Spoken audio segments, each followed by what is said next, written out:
వ్యసనాల నుంచి విడిపించగల దేవుడు ఆయనే. నీవు అనుకోవచ్చు, నేను మానలేకపోతున్నాను, ఈ వ్యసనాన్ని వదలలేకపోతున్నాను, ఈ రోజు మార్చగల దేవుడు. చేసేటప్పుడు ప్రభు యొద్దకి వెళ్ళాలి అనుకుంటే మనం ఇక్కడ సమయం లేదు. ప్రతి ఒక్కరూ ప్రభుని ఆశ్రయించే విధముగా ఉండాలి, ప్రభుకి ప్రార్థన చేసేవారిగా ఉండాలి. ఆయన నిజమైన దేవుడు.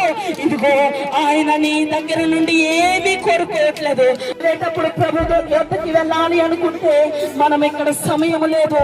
ప్రతి ఒక్కరూ ప్రభుని ఆశ్రయించే విధముగా ఉండాలి, ప్రభుకి ప్రార్థన చేసేవారిగా ఉండాలి. ఆయన నిజమైన దేవుడు. ఇదిగో ఆయన నీ దగ్గర నుండి ఏమీ కోరుకోవట్లేదు. దేవునికి స్తోత్రం కలుగును గాక. ఆమేన్. దేవునికి స్తుతి కలుగును గాక. ఆమేన్. దేవునికి మహిమ కలుగును గాక.